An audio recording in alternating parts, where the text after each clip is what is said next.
मालूम पड़ता है कि ये दोनों एक ही ढंग से जीते हैं, एक दूसरे की कॉपी की भांति होते हैं।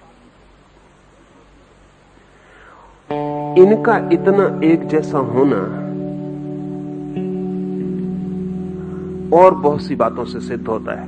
हम सबकी चमड़ियां अलग अलग हैं, इंडिविजुअल। अगर मेरा हाथ टूट जाए और मेरी चमड़ी बदलनी पड़े तो आपकी चमड़ी मेरे हाथ के काम नहीं आएगी, मेरे ही शरीर की चमड़ी उखाड़ के लगानी पड़ेगी। इस पूरी जमीन पर कोई आदमी नहीं खोजा जा सकता जिसकी चमड़ी मेरे काम आ जाए। क्या बात है। फिजियोलॉजिस्ट से हम पूछें कि चमड़ी के दोनों के बनावट में कोई भेद है, चमड़ी के रसायन में कोई भेद है, चमड़ी में जो तत्व निर्मित करते हैं चमड़ी को, उसमें कोई भेद है? तो कोई भेद नहीं है। मेरी चमड़ी और दूसरे आदमी की चमड़ी को अगर हम रख दें एक वैज्ञानिक को जांच करने के लिए, तो वो ये ना बता पाएगा कि दो आदमियों की चमड़ियां हैं। चमड़ियों में कोई भेद नहीं, लेकिन फिर भी हैरानी की बात है कि मेरी चमड़ी की को दूसरे की चमड़ी नहीं बिठाई जा सकती, मेरा शरीर उसे इंकार कर देता है। वैज्ञानिक जिसे नहीं पहचान पाते कि कोई भेद है, लेकिन मेरा शरीर पहचानता है, मेरा शरीर इंकार कर देता है कि इसे स्वीकार नहीं करेंगे। हाँ, एक ही अंडे से पैदा हुए दो बच्चों की चमड़ी ट्रांसप्लांट हो सकती है, सिर्फ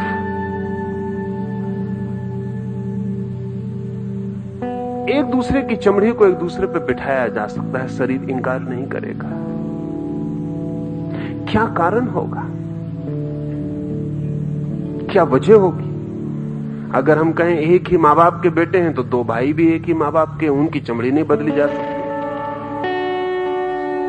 सिवाय इसके कि ये दोनों बेटे एक क्षण में निर्मित हुए हैं और कोई इनमें समानता नहीं, क्योंकि उसी बाप और उसी मां से पैदा हुए दूसरे भाई भी हैं, उन पर चमड़ी काम नहीं करती है, उनकी चमड़ी एक दूसरे पर नहीं बदली जा सकती। सिर्फ इनका बर्थ मूवमेंट, बाकी तो सब एक है, वही माँ बाप है। सिर्फ एक बात बड़ी भिन्न है और वो है इनके जन्म का क्षण।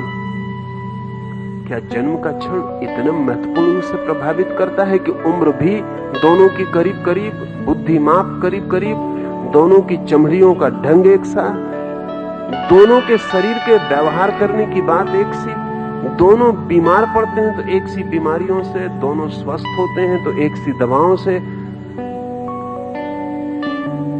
क्या जन्म का क्षण इतना प्रभावी हो सकता है? ज्योतिष कहता रहा है इससे भी ज्यादा प्रभावी है जन्म का क्षण।